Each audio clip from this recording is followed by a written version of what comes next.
Hey guys, Carl from Purple Misplays. Today I'm taking a look at 52 Realms Adventures from designers Matthew Dunstan and Rory Muldoon and publisher Postmark Games. If you don't know anything about Postmark Games, this is actually the first game I'm taking a look at from them, but they are a newish publisher who are focusing on print and play games, but not just focused on print and play games, but print and play games that require actually very little printing and use very little in the way of components to sort of leave less of an environmental impact on the world, but hopefully bring out these big game experiences with very few components and very, very simple prints for people who are new to or a little bit afraid of print and play style games. This one here, 52 Adventures, is kind of their take on a dungeon crawler experience, a solo dungeon crawler experience using just a standard deck of cards to play with a couple of tokens for markers here and there that you can sort of use proxy anything for. Disclaimer, I was sort of contacted by Matthew Dunstan to take a look at this game, but I was excited to learn more about this company, having heard about many of their other games, and was very excited to take a look at it already. But with that said, this is a preview copy of the game from the publisher. But as always, I will do my best to give you my own honest opinion on this one. With that said, let's head down to the table to see how it plays, and then I'll meet you back up here to let you know what I think. Before I get started on this video, I just want to point out that this is a prototype copy of the game. Everything that you will see has been printed out by me on my own printer and then laminated just to make it so that I can keep using the same one without it falling apart. But what that means is when I printed, things weren't perfect. When I cut, things aren't perfect. So it's not going to look exactly the way that it should. You'll also see in a minute that there are multiple characters you can choose, but this is a demo version, so I will only have one character to show you. With that said, let's go ahead and get into setup of the game. To set up a game of 52 Realms Adventures, begin by placing the sort of map board out onto the table. And then you're going to take the sort of character board, which is this one here, selecting a character. And you will see that there are two characters on this board, but this says here not available in the demo, so I will be playing with the Barbarian for this playthrough. And what that means is this gets slotted underneath here where you can see it says Adventurer, and those get connected together just like that. Let me center things a little bit better, just like that to get started. Next, to play a game of 52 Realms Adventures, you will need a standard deck of playing cards, or not so standard in my case. I am going to be playing with these cool mystery box cards from Bad Robot that I picked up a really long time ago because, yeah, Bad Robot's not really so much a thing anymore, but these are some cool Theory 11 cards. Theory 11 makes some really nice cards. But for this game, you will not need any jokers, so we're going to remove the two jokers from the game, taking the rest of the cards, giving them a nice shuffle, and then just placing that deck off to the side of the screen somewhere. Let's put the deck down here, and I'll discard over here to the other side of the screen. Then, to finish setting up the game, we're going to draw two cards from the deck, turning them into items. There are 4 different kinds of items here: a strength potion, a cloak of deception, a health potion, or an electric crystal. And those are going to be determined by this suit. So here I've got 1 cloak of deception, and I've got 1 health potion. Let me explain quickly what they do. Strength potion says ready all of your equip cards. That means that I'll sort of refresh all of the cards I have. I'll show you in just a minute that are the cards I will be using to do all of my actions in the game. Cloak of Deception here says I'm going to change 1 equip card to any value or suit. So that's a sort of wild card ability. The health potion will let me discard any 1 wound card or negate the effect of a curse card. And I'll explain the curse cards later, but those will be aces whenever they come out in gameplay. And Lucky Crystal, if I had one, would replace a card that I've drawn with another card. So basically it's a mulligan ability if I draw something that I don't like at any given point, but it can't be used against curses. So if I draw an ace, that ace will still be an ace regardless. I can't stop that from happening. All right, then I'm going to start drawing cards to add as equipment cards, placing them face up down here at the bottom of the screen. And actually I may have to slide that just a bit to give me a little more room. Placing those cards out here as equipment cards. And what that means is I'm going to keep drawing until I have a total value of 20 or greater. Any aces that I draw, again, because aces are curses, will simply get set to the side and reshuffled back in after I'm done drawing. But let's go ahead and do that. So I'm going to keep drawing cards. Wow. Starting with a queen, which is a 12 right off the bat. That's 19. Yeah, okay. So 7 and 4 is 11, and 12 is 23. So already I'm over 12. That's where we stop.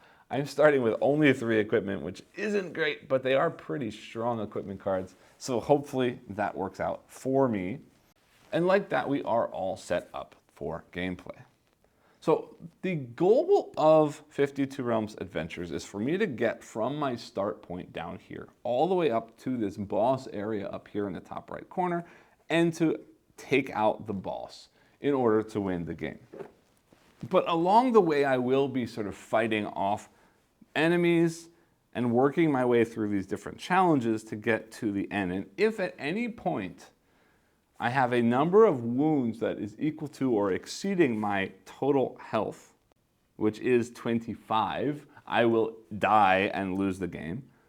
Or if I ever need to draw a card to do whatever it is that I'm doing in the dungeon and there are no cards available to me, I am exhausted and I sort of pass out in the dungeon and lose as well. So we're trying to get through the Tomb of the Ever-Wandering Soul, taking out the Warden at the end before either being killed by enemies or running out of our sort of stamina and being exhausted somewhere lost in the dungeon's maze. And finally, before we do get started, one more last thing I did forget. For this game, I need to have something to sort of mark some things in the game, my location in the dungeon, as well as some stats for the enemies.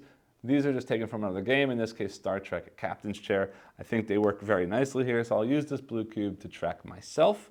And these 2 red cubes will be used for whenever I'm fighting any enemy combatants along the way. So on my turn, it is always my choice to choose which direction I move through this sort of dungeon maze, dungeon pathway. Anytime I cross a space that has, or a pathway that has a skull on it, I'm going to trigger a battle with an enemy. And any pathway that has one of these sort of doorways, like you can see here that says 4 with an up arrow, means I need to activate one of my equipment cards of equal or higher value in order to pass through that hallway. So passing through a hallway of an enemy is free, except that I have to do combat. And passing through one of these requires a card usage to get through. And it's worth mentioning here that the only way that I can ever sort of refresh my cards that have been used to trigger whatever effect in gameplay is if I take a rest action during a battle. So once I'm out of cards, if I don't trigger a battle, I can't continue because there's no way for me to refresh my equipment. Except if I have a strength potion, which will ready all of my stuff at any point by using that potion. Otherwise, in the middle of a battle, I can always choose to take a rest action, in which case the enemy still gets their turn, but I get to refresh all of my cards going forward. So what are we doing in this game? Well, again, I'm fighting combats and I'm also triggering different events and different things in this dungeon. And rather than trying to explain everything to you all at once, I'm going to sort of explain the different choices I have in any given turn so you can see what my options are, what those options mean, and then I'll take those decisions. So again, here I can either go up into the library, and if I get into the library, I'm going to draw 3 cards, keeping one of them as a new item and discarding the other 2 cards, which means we are thinning out our deck quicker. Or I can spend a 4 or higher to go into this room with the cloaked figure, and it says I'm going to peek at the top card. And then based on what the suit of that card is, that thing will turn into something. So in this case, if it's a club, it would be an item, which means it gets added over here. If it's a spade, it would become part of my equipment. If it's a heart, I will take it as a wound. And remember, if the total value of wounds ever hits 25, I die. And if it's a diamond, it will be placed as loot. And loot is sort of going to be my score at the end of the game. If I manage to get out of the dungeon, I'm going to count up the total value of loot in my loot stash, and that's going to give me some kind of score at the end. Also, when calculating the score at the end, if I do make it out, I will score 2 points for each item card that I have unused as well at the end of the game. So again, I can spend a card of 4 or higher to get in here with the cloaked figure and potentially add an item, an equipment, a wound, or a loot card. Or I can potentially fight this enemy to get into the library that lets me draw 3 cards and keep one as an item. But also, when fighting an enemy, If I am successful, I will also add a card into my loot as well. So I'm always gaining loot by fighting enemies as well as by finding things throughout the dungeon. The only other kind of place that you kind of want to know about as I'm going through here, there are these springs that will let me refresh all of my equipment cards or get rid of one wound card. And there are also these cards that are marked with banners, and those banners are going to give me stuff based on the number, sort of the value of cards of that suit that I spend while I'm in that room. In any case, I think I'm going to go up first simply so that I can show you how a combat works. So here we go. This says combat enemy A. So there are 3 different ranks of enemy, A, B, and C, and basically that's just going to determine how much health that creature has.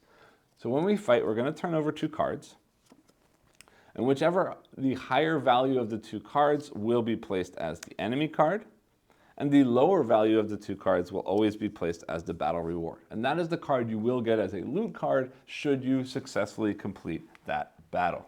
Then the enemy is going to get a number of health or an amount of health equal to the rank of that card plus the rank of whatever level they are. So this is an A ranked queen. So she's got 12 plus 5 is 17 health, which we mark on this track right here. In addition, the suit of the enemy card is going to determine what kind of creature we are fighting. So in this case, the hearts tell us we're fighting a white. And a white is special because whenever it attacks you, whenever it causes damage, it always wounds you. And I'll explain how that works in just a second as I explain how a battle works. But when we're fighting a creature, the battle works like this. First, the creature is going to draw a card. And this is going to represent what the creature is doing or what the enemy is doing that turn. So with a heart, we consult the white chart and it says destroy X cards, where X is the number of wound cards you have. And that's marked with a lightning bolt. It means that's instant before I do anything. So I would have to destroy a number of cards equal to the number of wounds I have, which currently is nothing. So that is great for us because it's not going to hurt me. The other options might be blocking, where they're going to block attacks that I do, or attacking, where I can potentially block what they're doing. But after I know what the enemy is going to do, I get to choose my thing. And my thing is I can choose to attack, block, use an ability, or rest. I already explained rest before, that just means I refresh any cards that I have available to me. Abilities here, I have 3 of them. I've got Deadly Riposte, which says whenever I block attacks exactly by defending, I deal 5 damage back to the enemy and refresh 1 other equipment card. And the way that I block a card is simply by turning a card, and I will block a number of damage equal to whatever the rank of that card is. So in this case, with the Barbarian, if I block exactly, I also deal 5 damage and refresh a different card than the one I just used. Axe Fling says I can only use this against A and D enemies. This is an A. It says once per combat as an action, I can discard a Spade equip card that's readied. Obviously, if it's already been used, I can't use it again. I can discard it to deal damage equal to double. So in this case, I would deal 24 damage if I threw this axe at the enemy. The problem is discard means I no longer have that card to help me for the rest of the dungeon, which right now with only 3 cards is a very bad idea. Finally, Frenzy says if you kill an enemy within 2 rounds, I get to take both this card for loot as well as its player card, which in this case is 12 loot, which is huge. So if I can hit them enough to kill them in 2 rounds, I will get double loot, which is great. So again, I've already said that I can exhaust a card or multiple cards, I didn't say that, to block. I can also exhaust a card to attack. When attacking though, I can only exhaust 1 card. So I can't just simply hit them with a huge attack. I can only hit them with 1 of my equipment on any round. Whereas defending is more important, that I can block as much stuff as possible, so I can defend with more than 1 card. I can also make use of items at any point. So I could change one of these cards to any value by using this Cloak of Deception, or any suit if I needed suits for some of those suited actions.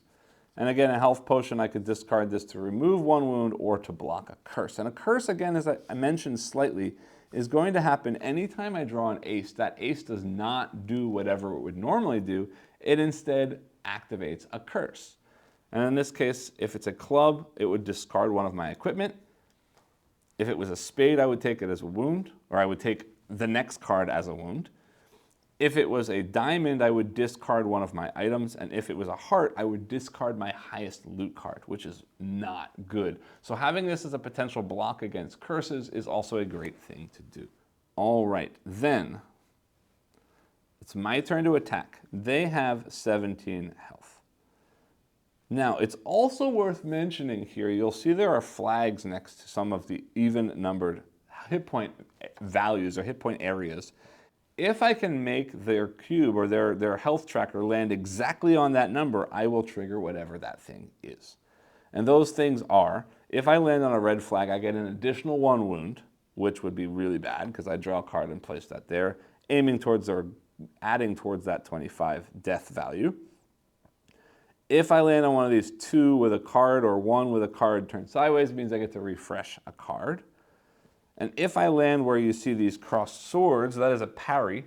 And what that means is if the enemy hasn't already done what it's going to do, in this case it was an instant attack or instant ability, but if it hadn't been, if I land on a parry, it completely cancels whatever it is that the enemy is going to do. So you can see I am starting on an odd number and I do have 1 odd card. So if I use the 7 right now, I would parry. If I used the 12 right now, I'd go down to 5, which does nothing, but I would end up killing them the next round, assuming they don't block enough to prevent that. In any case, I am going to hit them with the queen because they have already activated what it is that they're going to activate. Hold on, if I do 7, I'm going to 10, and 4 is 6 refreshes a card. So then I could use the 7 again to go down, saving my queen.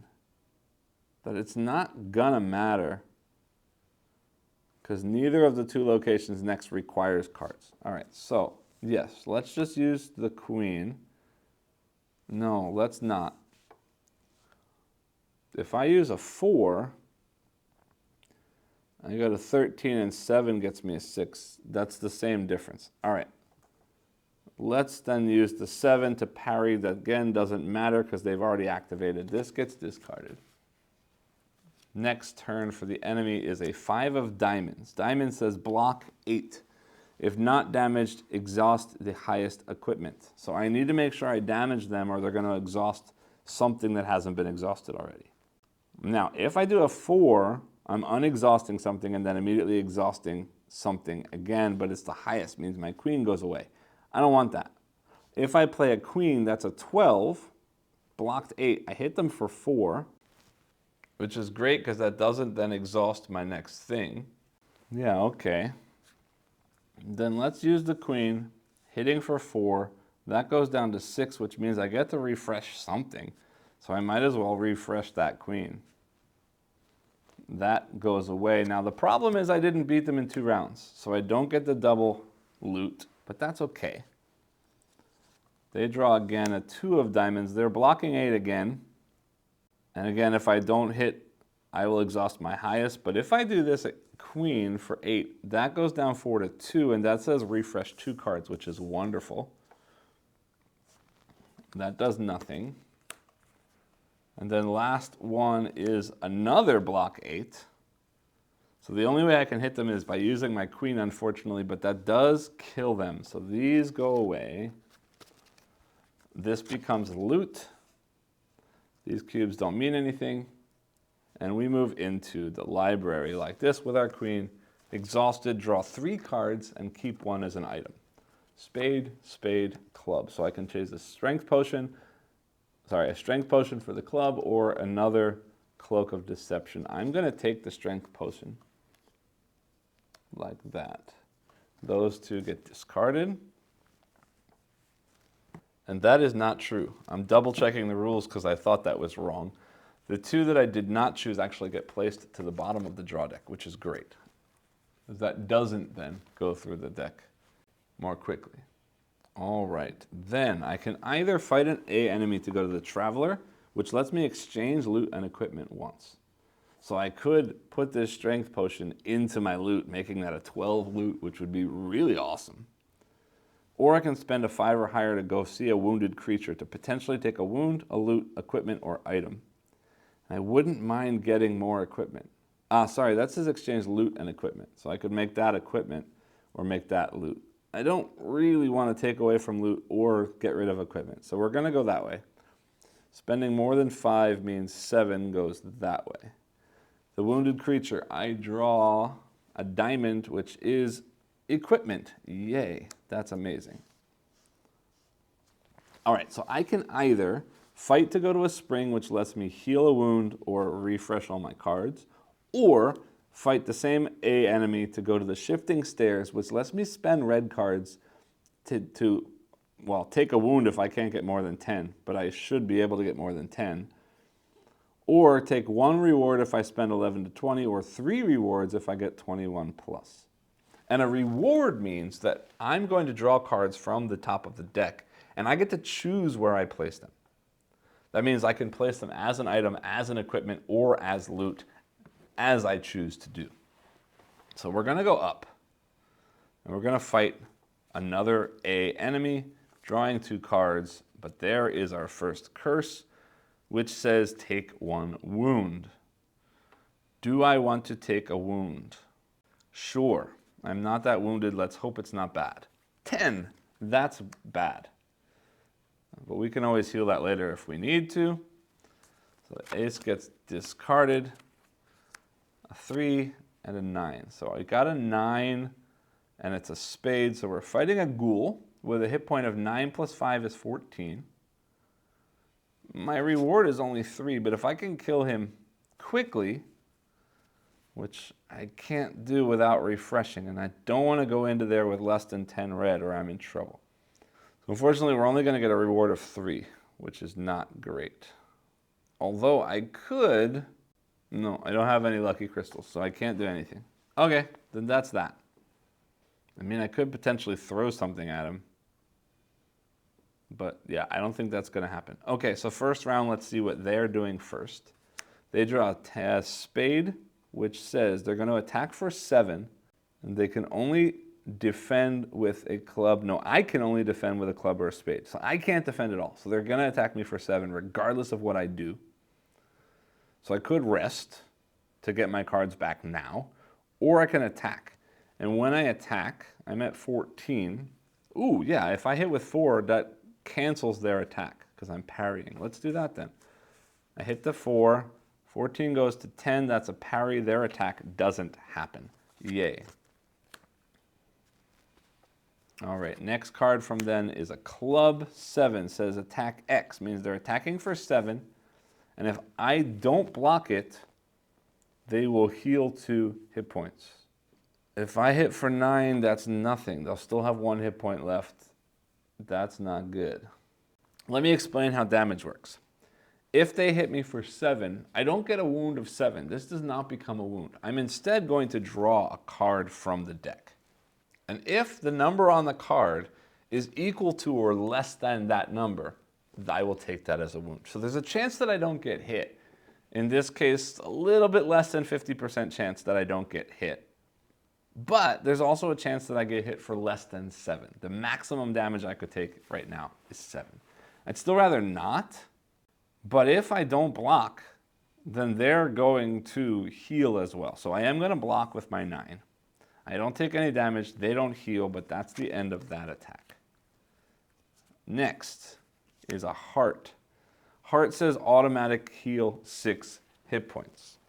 And when the enemy heals, they are allowed to go above their starting value. So they go up to 16, even though they started at 14. These banners don't trigger on anything except when I attack. But that's a perfect opportunity for me then to rest and refresh all of my cards. Like that. This card goes away. Next card for them is a diamond. It says if they're not damaged, they're healing X plus 5. So that means 13 plus 5. They're going to heal 18 hit points if I don't damage them. They're at 16. The best I can do is 12. 12 does a parry, which doesn't really matter. 4, 1, 2, 3, 4 gets me to 12 and refreshes a card. So I'm going to do 4, going down 1, 2, 3, 4, and refreshing that card, which is great. Like that. They did get damaged for 4, so nothing happens. Next card is a club attacking me for 6. If I don't block it, they will heal 2 hit points. And the enemy only activates if they're blocking, if they have an instant attack, or if they're still alive after my attack. So they've got 12 points left. I hit for 12. They're dead. Means they don't get a chance to attack. Those get discarded. My measly 3 loot gets placed in there. We are done with that enemy, and we step into the shifting stairs. So if I spend 11 or more red cards value, I will get 1 reward. And if I spend more than 21, I get 3 rewards. So 9 and 7 is 16, and 4 is 20, so I can't get to 21. So I will spend the 7 and the 4 to take 1 reward, which is the Ace of Diamonds, which says discard 1 item. Yeah, let's get rid of the Cloak of Deception. That's fine. Drawing 1 more. I get a Jack of Diamonds. That's amazing. Cool. All right, then my options are fight a level B to get to a spring to refresh, or, which eventually leads into rotating statues that gets me rewards for face cards only. Could be. 12 plus 11 is 23. That would get me 2 rewards. Or the Lizard's Lair gets me 1 loot and 1 item. That's also awesome. Yeah, we're going to do that. So I'm using my 9 to go this way, which says I get to draw 3 cards, keep 1 as loot and 1 as item. 5 of hearts, 5 of clubs. Ooh, okay, I'll take the king for sure because that's a double club anyway. And now I can take a strength potion or a health potion. I'm going to take a strength potion. This goes to the bottom of the deck. And I'm going to take a strength potion because that means I can instantly use my strength potion to refresh all of my cards. Yay. So my options are fighting a B enemy to go to that statue to get rewards, spending 9 or more to go to the Strange Illusion Room, which gets me a loot, an item, a wound, or a battle against an A enemy. Or I can I can't backtrack because that arrow is pointing the wrong direction. I can't go that way. But I don't really need to go all the way around or all the way around to come back to the same thing. So I'm going to go up, spending this 9 to go into my Strange Illusion, and let's hope I don't draw a diamond, because that will wound me, and of course I do. So that's a huge wound, because that's 12 plus 10. I'm at 22 out of 25, but I do have a health potion. So I'm going to spend my health potion to heal that queen, like that. But that means I also didn't get anything fun. Now, if I go through here, I need a 10 to get there. I can draw a loot, a wound, 2 wounds, or 2 loot. I'm not so greedy for loot right now for me to get that. So I'd rather go this way and battle to get Goblin Horde, which will definitely get me a loot and definitely get me an item. So we're fighting a B enemy. Turning over 2 cards. Ouch. There's my Ace of Hearts. Discard my highest loot. Means that king goes away because I don't have the health to block it anymore. That was bad timing. An 8 of Hearts and a 7 of Spades. So the 8 of Hearts goes here. My 7 goes here. 8, he is a B enemy plus 10, means he starts at 18. And it is a heart, means we're fighting another white. And whites always do wounds.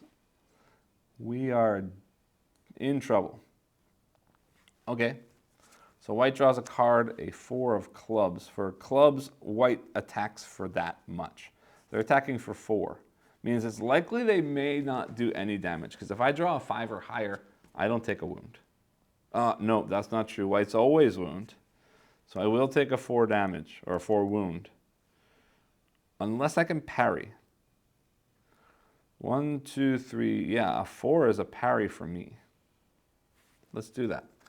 I'm using my 4 to parry. 1, 2, 3, 4, they do no damage. Yay. Next card is a spade for them, attack 8. I can only block it with a single equipment. And if I don't block it, we're in big trouble. What are we at? 14 And 12 lets me refresh 2 cards, but that's no good. Yeah, I'm gonna block. I can take, hold on. If I don't block all of that against a normal enemy, I could block the 7 with the 8 with the 7, and then I would draw a wound card that had to be a 1 or I wouldn't get wounded, except the white always wounds. So I need to block that.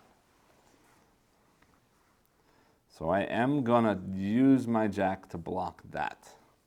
8. Next, 6 diamond. He's blocking 8. If I don't damage him, he's gonna exhaust the highest equipment. The problem becomes, we're gonna need a rest around. All right, so I'm gonna use the queen to hit him for 4. 1, 2, 3, 4, which means I parry, but he wasn't attacking anyway. Heart. Destroy X cards where X is the number of wound cards. So they're destroying 1 card. And that means not my equipment, but from the top of the deck. So they're just destroying 1 card instantly. But that's great, because I can use that turn then to rest. Good. Next, there's the ace of clubs. Discard 1 equipment. I hate to get rid of the 4. Yeah, I'm getting rid of the 7 so I have 2 even numbers to help hit some of those bumps. He draws for real is a 2 of clubs. So they're attacking for 8. I can only block it with a single equipment. They only have 10 health left, so I'm hitting with the jack to take them down to 0. They are destroyed. I didn't win in 2 rounds, so that goes there. Those go away. We move into the Goblin Horde. I draw 3, keeping 1 as loot, 1 as an item. I want healing, and I want that 8 as loot. That 5 goes to the bottom of the deck. And we are here, going in to fight the Warden, our final boss. So again, drawing 2 cards, a 3 of hearts and a 9 of hearts. Okay, it's a weak final boss. Cool, except that it is a white, so it will always be damaging us. And as a rank C, the boss is 15 plus 9 is 24, all the way up there, like that. All right, let's see what we can do. And I think right away, I'm going to use the health potion to get rid of that 10. I have to. Enemy draws. Jack of clubs. Attack for X. That's an 11 attack, which means I almost definitely get wounded, but it won't be the 11. It'll be whatever the next card is. And whites always wound anyway. So let's take the wound, unless I can parry something. What am I at? 24. And this is a C enemy, so I can't throw my axe. I can't do double damage. But 24 goes to 12 and refreshes a card. Yeah, why not? 24 goes to 12, refreshes a card. So this goes down to 12 and comes back again. Then he's attacking for 11, which means I draw a wound, which is 9. Not horrible. Next, 2 of hearts, he's blocking 8. If I don't damage, he's going to exhaust my highest equipment. So I'm doing 4 damage or 1 damage. 4 damage wounds me. Plus 1 wound is not good, so I can't hit with that. So I will hit with a 9 to do 1 damage just so that they don't exhaust the card. Although I still have a strength potion, so it doesn't matter too much. 2 of clubs, he's attacking for 2. So be it. Guess what? With a hit of 12 and no blocks, I have defeated the Warden. That is the end of my playthrough. We do successfully get through, means I get that right there. Those go discard, and my final score is, I've got 1, 2 from this item, plus 7 and 8 is 15, 16, 17, 18, 19, 20, 21, 27 plus the 2 is 29 points for me as my final score, which seems to be a pretty low score.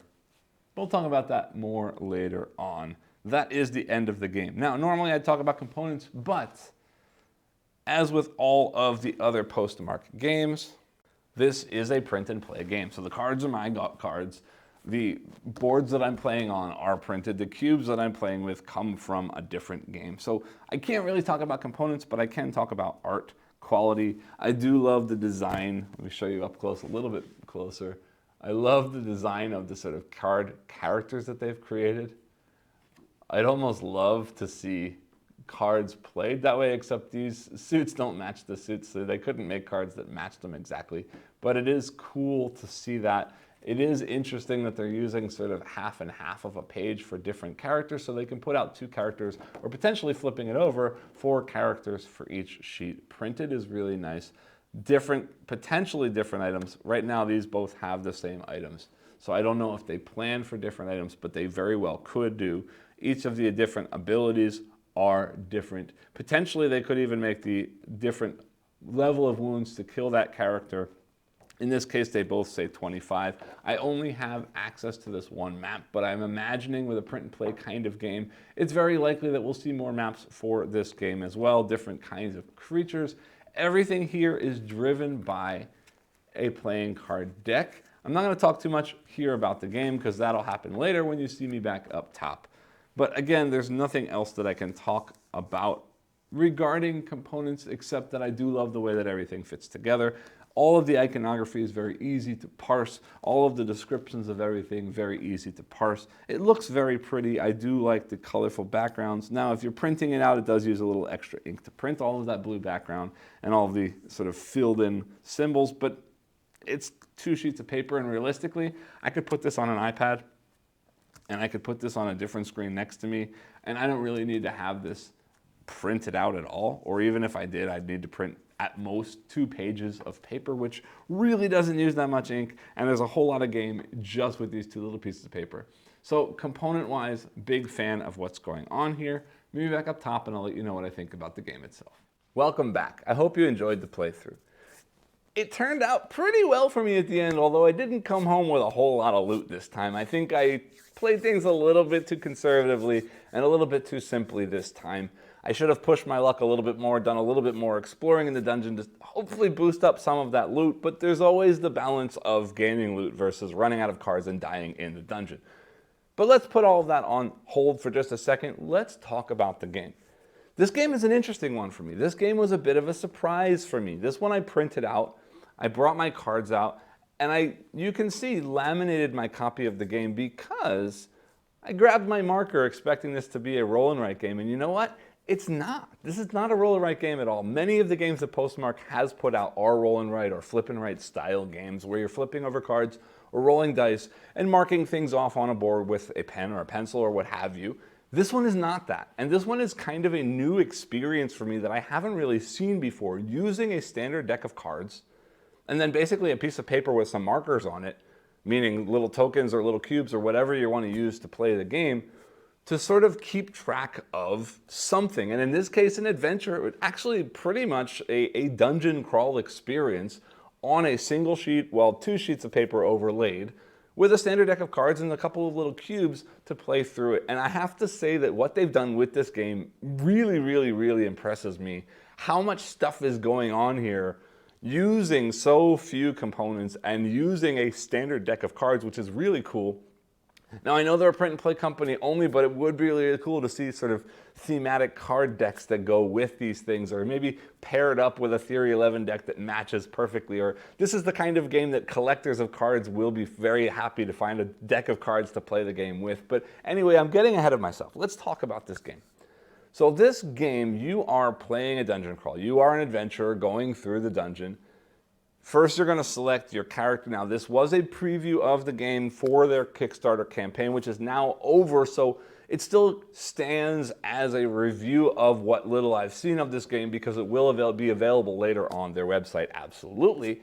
But this is a sort of, you pick a character, you go into a dungeon, and you go on an adventure, going from room to room in the dungeon, choosing which path to take, fighting enemies, gaining loot, gaining new equipment and items along the way, sort of dealing with different kinds of events that you run into, ultimately trying to make it to the end of the dungeon, and in this case, defeating a boss. And I say in this case because I know in the campaign, as written, there were 4 characters, plans, and 2 maps. But then it says lower down on the page, they will continue to make characters and they will continue to make maps for this game. And I guarantee that eventually the map is not get to the end and fight a boss. I guarantee they're going to start putting out maps that build in some other kind of win condition or some other kind of goals that you're trying to accomplish as you play. But the way that the game basically works is that your deck of cards becomes everything. Your deck of cards becomes items based on suits. There are 4 different items that the 4 different suits do. Remembering it off the top of my head right now, there's one that refreshes your equipment. There's one that allows you to change the face, or sorry, the suit or value of the card to whatever you want it to. There's one that either protects you from curses, which I'll talk a little bit more about in a minute, or lets you heal wounds that you've gained. And then there's the other one that my brain is freezing right now and I can't remember. Lets you sort of mulligan and draw another card when you don't like a card that's been drawn. So those items are items that you can have and collect along the way. Then the basic sort of way that the game plays, the actions that work in this game is you've got a row of cards. Starting at the beginning of the game is an unfixed number, a random number of equipment cards. And I say random number because what you do is you start turning over cards until you hit a total value of 20 or higher on a card draw. And what that means is you will always have at least a value of 20 to use as you do whatever it is that you're doing throughout your adventure, except that sometimes you're going to have a couple of really big cards, and sometimes you're going to have a whole lot of really small cards or somewhere in between. And it makes it really interesting because in the game, each card is an action. So having few cards with big values means big, powerful actions, but not many. And having lots of cards with smaller values means you've got many, many cards to use for actions, but each one isn't doing that much for you. And the actions you're taking are mostly fighting enemies and potentially sort of attempting challenges throughout the dungeon. And what I mean by that is most of the pathways through the dungeon are either fight an enemy or use one card of a specific value or higher to go through a pathway. I guess it's sort of a tricky pathway. And then some of the rooms you go into will be draw a card from the deck and get something, or sorry, not get something, but turn that card into an item, an equipment, loot, which I haven't talked about, or wounds, which I haven't talked about, randomly based on the suit of the card you drew. Some of them is draw multiple cards and choose one as loot, choose one as item, or choose one as equipment, choose one as item, etc., gaining stuff. But then there are also these sort of challenge rooms where based on the amount of cards, or sorry, the total value of cards that you expend of a specific suit or of face cards only or what have you, depending on the challenge in that room, you then get some cards as rewards. And whenever you get rewards, you can choose to play them as loot, items, or equipment. So I've talked about items and equipment, and I'll come back to talk more about equipment when I get into the battles. But while I'm saying this, I should mention loot is basically your points at the end of the game. You're collecting loot from these challenges, from picking things up in rooms, and from defeating enemies, and the total value of cards you collect as loot, assuming that you've won the game, is your score for that game. So you're trying to collect as much loot as possible along the way. But then also you're using your equipment to fight these battles. And the battle system in this is really, really cool. Because you're drawing 2 cards, the higher of which is going to be the enemy you're fighting, and the lower of which is going to be the loot that you gain for that enemy. But then the suit of the enemy card is going to determine what type of enemy you are fighting against. And each type of enemy has a different sort of set of actions it can take based on the 4 suits of cards that you'll pull later. Then the rank or the value of the enemy card is going to determine the base health of the enemy plus some boost of health based on whether that's a level A, level B, level C, level D enemy, and so on. So that you've created the enemy. And then every round you're fighting against the enemy will turn over a single card, and that card, the suit, will determine which of 4 actions the enemy takes. And then often the value of that card will determine how strong the action is in the case of, say, an attack or a block. And then you are going to choose to attack the enemy, block the enemy's attack, or potentially rest to refresh all of your cards during battle. So attacking is just causing damage to the enemy, but very importantly, the hit point tracker of the enemy, every even number after a certain point, has some kind of icon next to it. And those icons, should you land directly on that spot after hurting the enemy, after damaging the enemy, you're going to get whatever it shows. And most of those are good things. Some of them are parry, which will cancel the enemy's activation for that turn, unless it is already something that was instantly triggered or is the block that the enemy is doing against your attack. But then also, some of them are refreshing cards. So without using a rest action, if I damage the enemy in just the right way, I can refresh some of my equipment to have them back to use again. And some of them are a red flag, and the red flag is a wound, which means that if I hit that space, they're actually going to retaliate and hit me. So I need to do everything I can to avoid hitting the enemy to get them to that point. But sometimes I want to do it anyway so that I can get the enemy down less health so the next turn I can take them out. So sometimes I have to take that hit in order to plan for the next round. And then the enemy is going to attack me, so instead of attacking, I could choose to exhaust as many cards as I want to exceed or just lessen the amount of damage the enemy is doing to me. But something even cooler then is that the damage that the enemy is doing is not decreasing my health. There are no sort of hit points for the player side in this. Instead, the amount of damage that the enemy is going to take is sort of the likelihood of doing damage to me through wounds. And the way that's going to work is as soon as I get hit with a value of damage, I turn over the next card in the deck. And if that card is equal to or less than that damage, I will take that card as a wound. So I could take as much damage as they are dealing, never more, but very often less.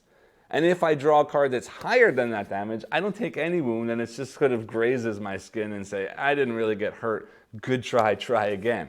So the battle system out of just a couple of small card turns is really, really interesting. And the 4 different enemies do play quite a bit differently based on just 4 different suits caused by 4 different suits that had originally selected the enemy.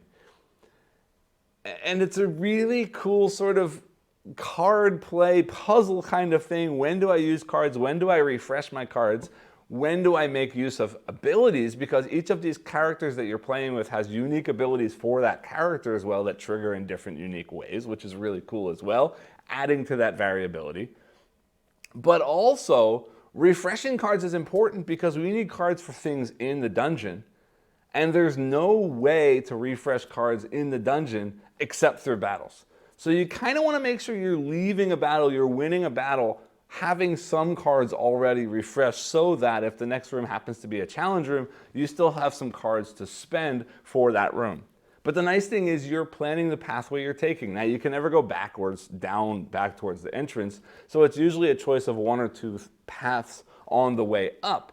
But you are sort of planning your path, so you know what's coming, you know what you need to prepare for, but everything is based on the draw of a card. And again, I haven't talked about it yet, but I need to talk about those curse cards. Because some of the cards, the ace cards, when you pull out an ace card, it causes something bad to happen instantly. And you can't do anything about it unless you have a healing potion that lets you block it or forget about that curse.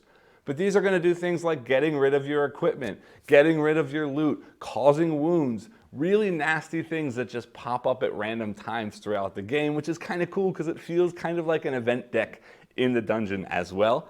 And I'm kind of hopeful that maybe in future adventure, future maps, those curses do different things thematically to the place that you are for that adventure.